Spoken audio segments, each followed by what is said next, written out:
All right, troop 10, hut! Forward march. Do something. Welcome to Fort Irving.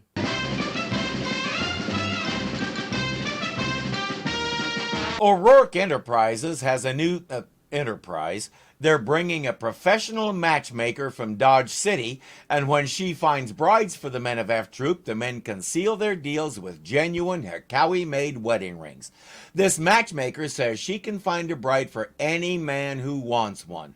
Dobbs and Duffy are the first two customers, but they're a little skeptical. The lady said she's bringing photographs of all these girls. Good, because the last time you were in the matchmaking business, you tried to match me up with a lady, and I found we had only one thing in common. Yeah, what was that? We both admired Benjamin Franklin, only she used to date him. Considering Ben Franklin would boff anything that moved, and if it didn't move, he'd boff it to find out why, that puts her in a not very exclusive club.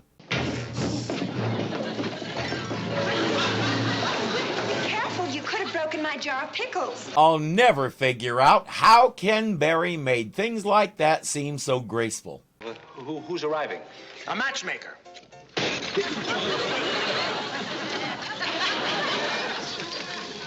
You knew it was going to happen. The only question was how. You did say a matchmaker, didn't you? Oh, yes, Miss Samantha Ogilvy, sir. She's known around here as Marion Sam. Marion Sam was a character in the wildly popular comic strip Little Abner. His job was just what his name says. He was the parson, justice of the peace, whatever official you needed to get you married, Sam was your man. Stubby Kaye played him in the 1959 live-action musical, but since this Marion Sam's name is actually Samantha, I doubt we'll be seeing him this time around. Oh, there we are. Well, now, you must be Miss Oglesby, huh? Yes, you must be Sergeant O'Rourke. Yes, ma'am. And I'm Corporal Egan. How do you do? Here's your money, Miss Oglesby, and I sure do want to thank you, ma'am. She fixed him up with a nice girl while they were driving. She's good. And if you recognize our actress, you might recognize that line from one of her best-known roles, Sister Mary Lazarus in the Sister Act movies. Mary Wicks had already been around for a very long time and had established herself as a quick-witted, wisecracking character actress. She came from a well-off banking family and actually earned a degree in political science, but one of her professors suggested she try her hand at theater, and when she got a taste, she never looked back. She kept busy for the next 60 years. Her quick wit, scratchy voice, and sideways smile that always seemed to say, "Guess what I just got away with," made her a favorite everywhere she went, including Fort Courage. Now, I'll get right to the point, O'Rourke. Here are a couple of prospective brides. I thought it'd be just about right for those two fellows you mentioned in your letter, Dobbs and Duffy. Ah, good. They're anxious to tie the knot. Sarge! What? These girls are beautiful. O'Rourke agrees. They say, "Never mind Dobbs and Duffy, these two are ours." Now, you fellows make up your minds. I'm going in the saloon. Yeah, well, you won't find any single men in there. I'm only looking for one man, the bartender. We'll discover she's a serious fan of fermented barley products. We ought to buy our houses right next to each other. I'd kind of like you for a neighbor. Yeah, I think I'd like you for a neighbor, too, Agard.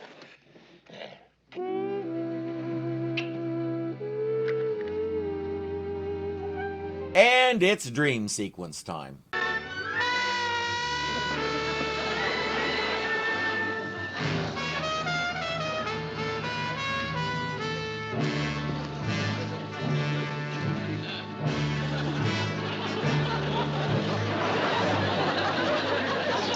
It's not hard to see how this is going to go. They're arguing because all he does is sit around drinking beer and looking at stereopticon pictures, and the pump is broken, and stereotype, stereotype, stereotype. But these two pull it off. Hi, neighbor. Every time you say hi, neighbor, you want to borrow something. What is it this time? A cup of sugar. I'm baking a cake. Baking a cake? Well, that's woman's work. You ought to be here with me watching the ball game. Yeah, I know that, Agarn, but I promised a little woman I'd help around the house today, that's all. The whole bit about neighbors borrowing a cup of sugar is an old stereotype as well, but again, this crew pulls it off. The whole thing descends into a huge three-way argument, and by the time he wakes up, Agarn doesn't want to get married anymore. So, neighbor, What? Not only aren't you gonna get a cup of sugar, but I never want you to set foot in my house as long as you live. The next day, he's still having trouble separating his dream from reality. But they both know one thing: this family stuff isn't for cavalry soldiers. We need to tell Mary and Sam the deal is off. Why aren't you marrying those two girls? Well, I don't want to be pushed around by a wife who wears torn moccasins and a beat-up old robe. How can you say that about Sally? She still got the beat-up old robe, but she bought herself a new pair of moccasins. But Sam is fine canceling their deal. She already has a new client. One of the fellas in town? No, one of the girls in town, Wrangler Jane. Wrangler Jane! That's the one. Gonna get that little gal married to Captain Parmenter by sundown. Here's to you. Time to hide. We'll spend the next several minutes of runtime watching her search all over the fort while the captain manages to stay one step ahead of her. Finally, Jane comes into his office looking for him. Wilton? Wilton?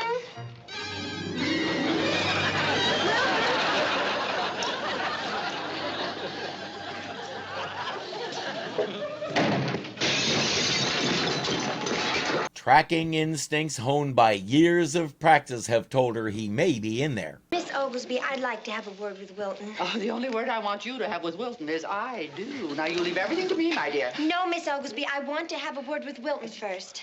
Oh, listen, Agarn, it's almost 4 o'clock. Isn't that time for the beer drinking contest? You're right, Sarge. Wait for me! Jane wants to apologize for sending Sam after him. She says, "I know you're not the marrying kind." He says, "That's not it at all." Well, the Parmenter men make terrible husbands. Well, you don't have to worry about that. All men make terrible husbands. Parmenters are different. You see, we're all military men. Being officers is our whole life, and we just can't turn it off at the end of the day. You'd never believe how bad it would be being married to me. We established in the first episode that he's a typical Parmenter like I'm a typical boomer. He starts spinning an image of himself as a domineering, order-giving tyrant who gives her the white glove treatment and the whole bit. He envisions himself as a pompous jerk, which is something we all know he doesn't have in him. I know what we're going for here, but the whole thing about "this is how the blah-blahs of my family are" is bunk.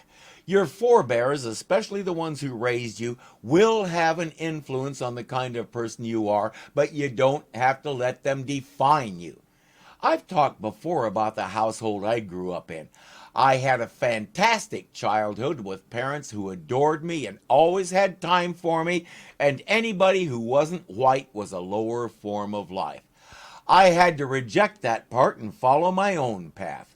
Any family is going to be a mixed bag, and it's up to each of us to extract the good, say no to the bad, and try to help make each generation of the family just a little better than the previous one. Oh, please, Jane, don't cry. I'm sorry, Wilton. Actually, I'm glad you told me this, because now I never want to marry you. You wouldn't? No, because I know you wouldn't change, and I love you too much to ever want to change you. Okay, now she's working him. She believes that scenario about as much as the rest of us do, but it's obvious he's scared, so let's find out what he's really thinking. What are you trying to say, Wilton? Well, what I'm trying to say, Jane, is that I think we ought to set a date. A date? Yes, I think 3 months from now should be about right.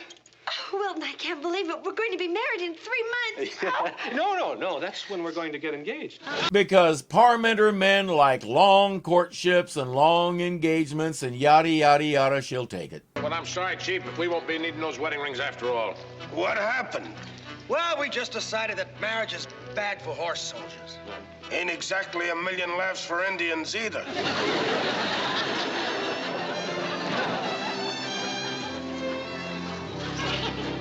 Sergeant O'Rourke? Captain Parmenter, sir. What are you doing here, sir? I'd like to buy a ring. This one is your basic friendship ring that says, "We're courting." O'Rourke and Agarn don't care what they call their relationship as long as it's not contagious. If you're enjoying this, be sure to click the thumbs up button to show you like it. If you're not subscribed yet, punch me in the face right here and get it done. And don't forget that you can become a patron and help keep this kitty fed. The link is below. Until next time.